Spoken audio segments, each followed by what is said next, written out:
আমি আর আমার ম্যানেজার সকাল সকাল আজ হোটেল থেকে ছুটি নিয়ে চেন্নাইয়ের কারিকাল স্টেটে, ঠিক আছে, বেরিয়ে পড়েছি পুজো দেখার জন্য। এখানকার সব থেকে ফেমাস পুজো হচ্ছে হামলো পূজা, যেখানে আজকের দিনে সবাই ঠাকুরকে দেখে আম আরও অনেক কিছু ফ্রুটস বিতরণ করে, ঠিক আছে, সবাই ছাড়বে, আমরা ওইগুলো পুরানোর জন্য গেছি, ঠিক আছে। তো সকাল সকাল প্রচুরই ভিড়, মানে সকাল 10টা থেকে আপনারা দেখতে পাচ্ছেন এত ভিড়, চারিদিক সব ব্যানার গেট লাগানো আছে, পুলিশ দিয়ে ব্যারিকেড লাগানো আছে, যত গলি গলি রাস্তা আছে সব ব্যারিকেড দিয়ে ঘেরা। কারণ আজকের দিনে এত পাবলিক হয় যে বলে বোঝাতে পারবো না। আমরা যাওয়ার জন্য গলি গলি রাস্তা ঘুরছি, যে মেন ঠাকুরের কাছে গিয়ে পৌঁছাবো, সেই গলি রাস্তা ঘুরছি, কিন্তু যেতে পারছি না, চারিদিক পুলিশ দিয়ে ব্যারিকেড দেওয়া আছে, আর চারিদিকে বিতরণ হচ্ছে খাবার দাবার, আর লোক এই আসা শুরু করেছে, ঠিক আছে। যতই রাত যাবে ততই লোক পাবলিক বাড়বে, ঠিক আছে। আমরা সকাল সকাল পৌঁছে গেছি কারণ লোকটা কম হবে তাই আমরা গেছি, কিন্তু এখানে এসে পৌঁছে দেখি যখন চারিদিক পুলিশ দিয়ে ব্যারিকেড করানো আছে।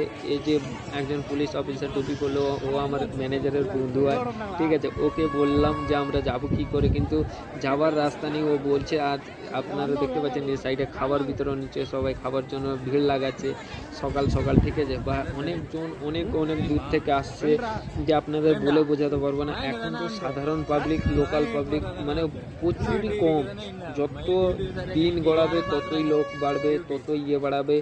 আর চারিদিকে সব খেলনা ফেলনা নিয়ে বসে। এই পূজাটা বলবো কি, আর এই পূজাটা হচ্ছে প্রায় 1 মাস ধরে চলতে থাকবে, ঠিক আছে।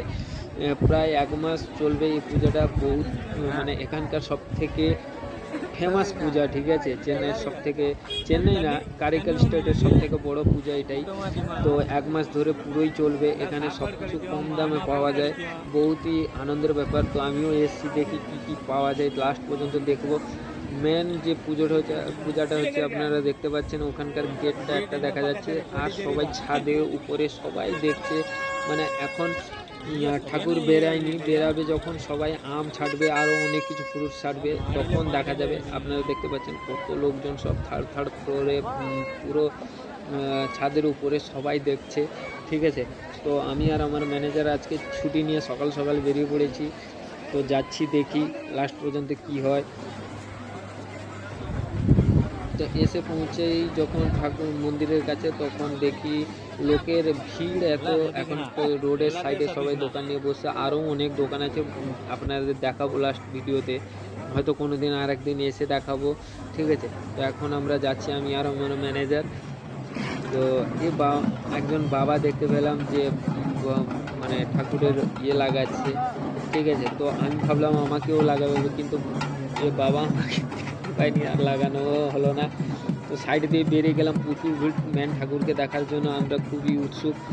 আর আমারও এটা প্রথমবার যে চেন্নাইয়ের সব থেকে ফেমাস পূজা দেখার জন্য প্রথমবার এসেছি, আমার লাইফের সব থেকে প্রথমবার, ঠিক আছে, ফেমাস পূজা দেখার জন্য। তো বলবো কি, আর লাস্ট পর্যন্ত থাকো আপনারা। এত লোক, আর আমাকে সবাই ফোন করে যাচ্ছে, আমার বন্ধু মানে ম্যানেজারকে সবাই ফোন করছে। এই যে মন্দিরটা দেখা যাচ্ছে, ঠিক আছে, এই মন্দিরের ভিতরে হাজার হাজার লোক ভিতরে পুরো ভর্তি। মন্দিরের এন্ট্রি গেট আরও ভিতরে গেলে হয়তো আরও দেখা যাবে, কিন্তু ঠাকুর এখন বেরিয়ে গেছে। আমরা একজনকে জিজ্ঞাসা করলাম, ম্যানেজার এখন কথা বলছিল, তো সে বললো যে সব ঠাকুর বেরিয়ে গেছে, তো এখন অন্য জায়গায় ঠাকুর আছে। সব চারিদিকে পুলিশ তাইনাত, একবারে বলবো কি আর তোমাদের বলে বোঝাতে পারবো না। নিউজ টিভি সব একবারে লাইভ টেলিকাস্ট করছে, মানে ঢেলাই ব্যাপার, যেখানে আপনারা যদি না থাকতেন তাহলে বুঝতে পারবেন না। লোক দূর দূরান্ত থেকে এসছে, এক একজন কেরালা কোন সাইড থেকে এসে বলে বোঝাতে পারবো না আপনাদের, ঠিক আছে। এই যে বাবা সব সময় সবাইকে খুশিতে বাবুদ লাগাচ্ছে, বাট আমার নসিবি ছিল না, তাই লাগানো হলো না। আরও অনেক কিছু, চলো দেখি লাস্ট পর্যন্ত কী দেখা যায়। এই ঠাকুর দেখতে যাব বলে আমাকে ম্যানেজার ডাকছে সকাল সকাল, কিন্তু পৌঁছানো যাবে না, এত ভিড়, এত গরম, বলে বোঝাতে পারবো না আপনাদের। আজকের দিনে এত গরম। আর এসব যে ঠাকুর সব দেখতে পাচ্ছ, শনি ভগবান কত সুন্দর একটা মূর্তি নিয়ে বসছেন। আরও অনেক রকমের ডিজাইনিং আছে এখানে, নরসিংহা ঠাকুর, আরও অনেক রকমের মূর্তি নিয়ে বসে, যেখানে শিব ঠাকুর দেখা যাবে, আরও অনেক রকমের, ঠিক আছে না, বলে বোঝাতে পারবো না। আপনারাও আসুন এখানকার এই ফেস্টিভ্যালটাকে ভিতর থেকে এনজয় করুন, তবে গিয়ে বুঝতে পারবেন যে এই ফেস্টিভ্যালের মাধুর্য কত, ঠিক আছে। আর চারিদিকে খাবার বিতরণ হচ্ছে, সবাই ফ্রিতে খাবার দাবার বিতরণ করছে, সবাই মানে বলে বোঝাতে পারবো না। এখানকার সব থেকে ফেমাস পুজোই এটাই। আর লাস্ট পর্যন্ত এসে দেখলাম খুবই মজাদার একটা বাজনা চলছে, যেখানে সবাই প্রদর্শন দিচ্ছে। ম্যানেজার হাসছে আমাকে দেখে, ভিডিও করছি তার ভিডিও বের করছি তাই হাসে। আর বন্ধুরা, আপনারা যদি এই ভিডিওটা ভালো লাগে তাহলে প্লিজ সাবস্ক্রাইব করে দিও আর লাস্ট পর্যন্ত দেখতে থাকো, ঠিক আছে। নেক্সট ভিডিও আপনাদের সঙ্গে দেখা হচ্ছে, ততক্ষণ পর্যন্ত ভালো থেকো।